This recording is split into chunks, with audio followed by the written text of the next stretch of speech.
please welcome to our morning show studios an individual who hails from Brooklyn Park, Minnesota, the proud daughter of immigrants from Liberia and Sierra Leone. I love saying that.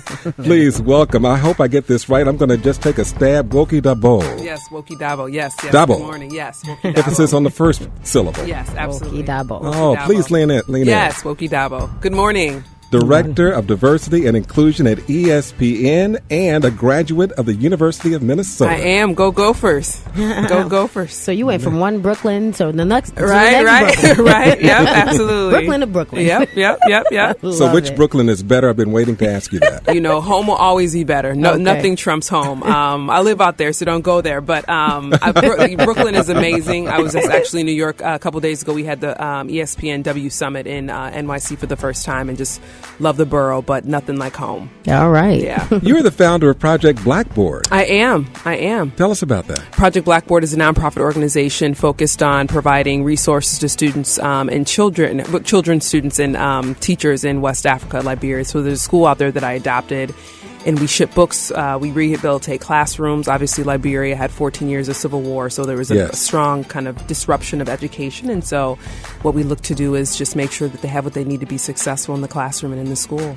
If you could guess, how many books have you sent overseas? We partnered with the Rotary Club of Northfield as well as Books for Africa and sent 30,000 books 2 years ago. Oh, my And created gosh. our first library on campus. Yeah.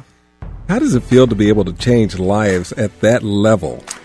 Yeah, no, I think it started off as just a pet project. Obviously, Brooklyn Park has a large Liberian community. My mom is Liberian, and so I grew up just with the culture all around me and loving it. And so when I went to visit for the first time, I just saw a huge need. And when I go and visit, the students and the teachers, they want the simplest thing. Last time I was there, they were like, we just want a whiteboard. Yeah. Right? The chalk runs out. We don't have enough supplies to really erase the board. And so a whiteboard would just be a lot easier. And I brought them some whiteboards, and you would have thought I gave them $1,000 each, right? So just little things go a really long way. And so it's always humbling when I'm there. It feels like I'm doing God's work, and it actually it's bigger than me now. It's just it's now it's my other responsibility that I have to these students and these teachers, and I love it. Amazing. Yeah. Talk to us a little bit before we go into what you do over at ESPN with being the director of diversity and inclusion. You grew up with KMOJ here, being from Minnesota. Tell us about your experience of KMOJ. Oh, it's a special station. Q Bear used to judge our talent shows every year. I went to Cooper High School. You were always very present at Rondo Days, and it was just it's the heartbeat of the Black community in the Twin Cities, right? And so I grew up in Brooklyn Park, and so sometimes we don't always get the reception, right? And so I'd have to move my radio around, but I fell asleep many nights to Quiet Storm. Yes. When I was in high school, and love R&B, and I think a lot of that comes from this station. So because back in the day it was either KMOJ or KDWB, and KDWB was not playing, right? All our music all the time, right? And if you wanted to hear, I remember summer of '97 being in high school, and you played Butter Love back to back to back, right? And it's a hometown team, and it was when I got the note to come on, and it was just like, yep, absolutely, KMOJ, yeah. So exciting. So were you ever on the program Rush It or Flush It?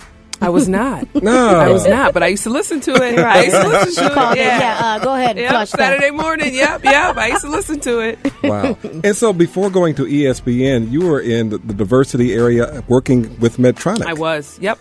So what did you bring? How did you change the culture at Medtronic in a time when it wasn't as in vogue as it is today? Absolutely. My first job out of undergrad was at Target headquarters as a diversity recruiting specialist. So I fell in love with this work very early on.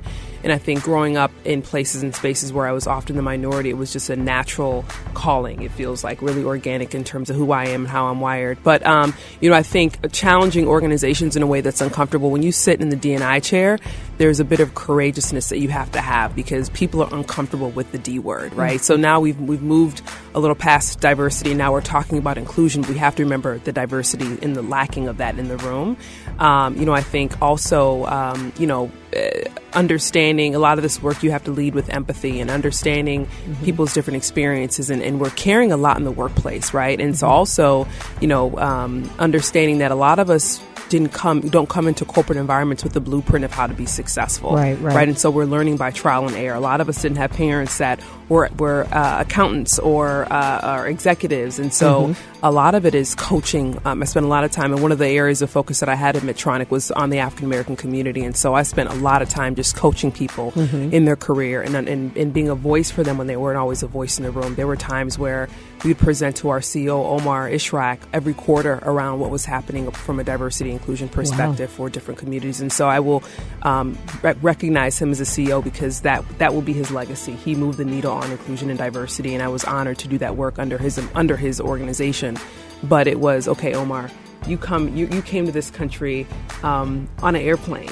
Other people came to this country on a ship. And so the experiences you have as an immigrant, where when you walk in the room, the people automatically think you're the smartest person in the room, or when you're African American, it's questioned whether or not you should be in the room. Right. So we're coming in the world and approaching this in very different places and spaces. And so just understanding how to get people to, and they can never live in it or be it, but to understand as much as they can those experiences and how it plays into the workplace, right? There's a history here of slavery and racism that still exists, and we're battling that. And so, and calling people out, right? When there were leaders that didn't have a diverse internship program, what's the problem? It's not okay to have an internship where everyone is from a certain school. Absolutely not. You can't find people of color. Oh, no. And so when I was there, we started going back to NSBE. We started recruiting back at HBCUs. We're starting to build I left, but when I was there, build a pipeline of diverse talent, students from North Carolina A&T, FAMU, but really replugging into those schools, because that's how you build a strong pipeline of diverse talent. And the students at the University of Minnesota, we started sponsoring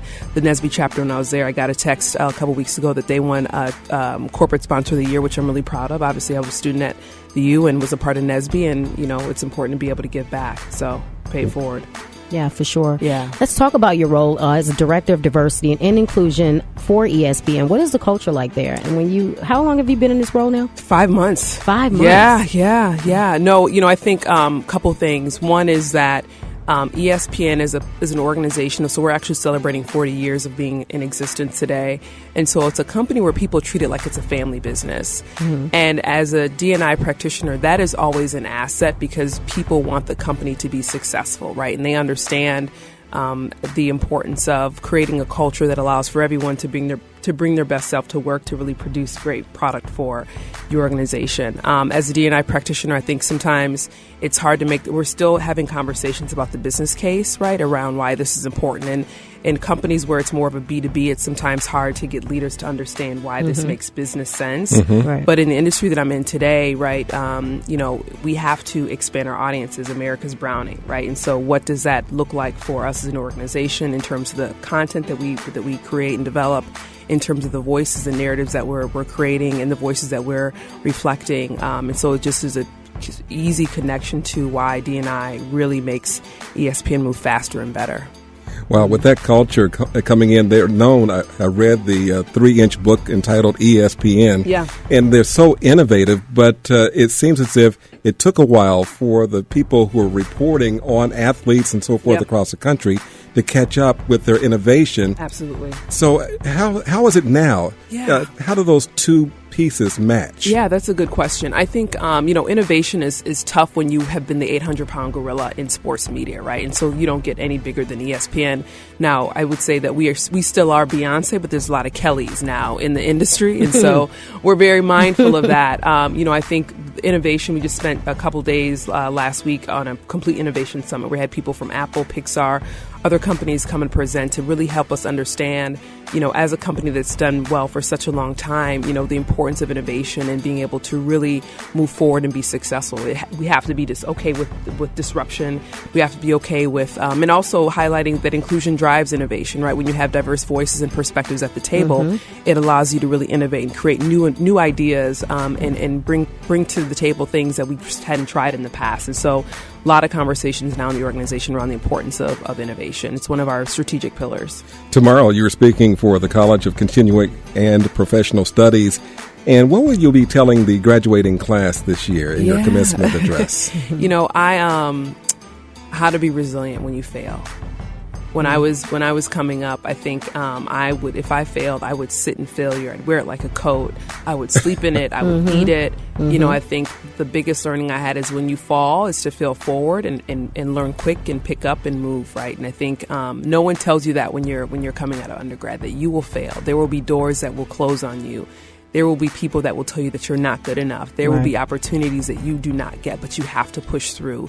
You have to be resilient. You have to move and understand that, you know, it's bigger than these individuals, right? People will tell you no because they threw theirs away, right? And they will tell you that you can't get to yours. I didn't think, you know, I wrote about working for Disney. ESPN's owned by Disney. I wrote about working in sports and being in D&I when I was an undergrad.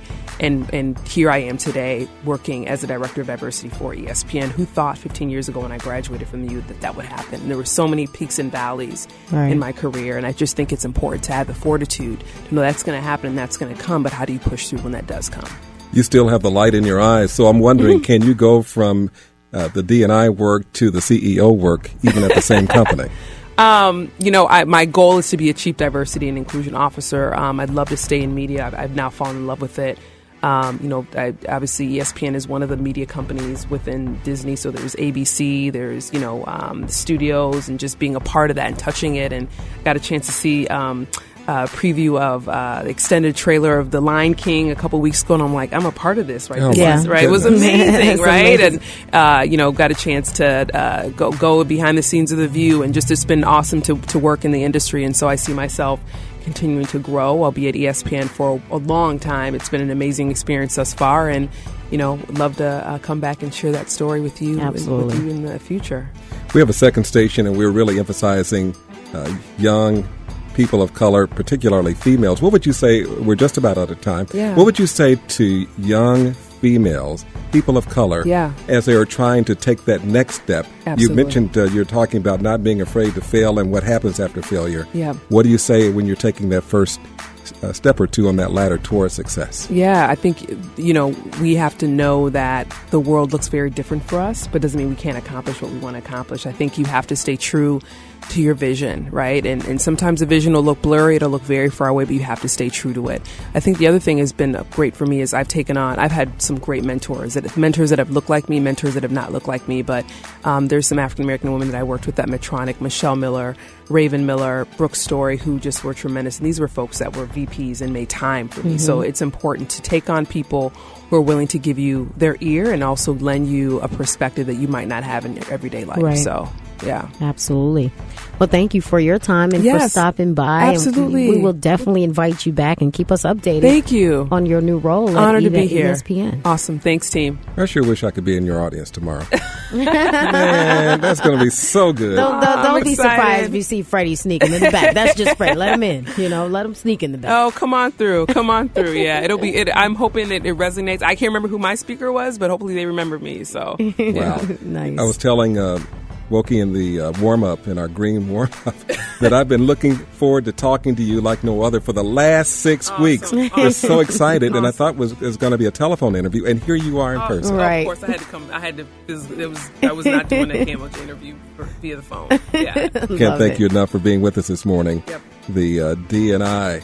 I'm going to call you the officer for ESPN. We're going to speak it into existence. Right, exactly. It's definitely going to happen. That's for sure. I love it. Thank you, team. Thank you so much. You. Awesome.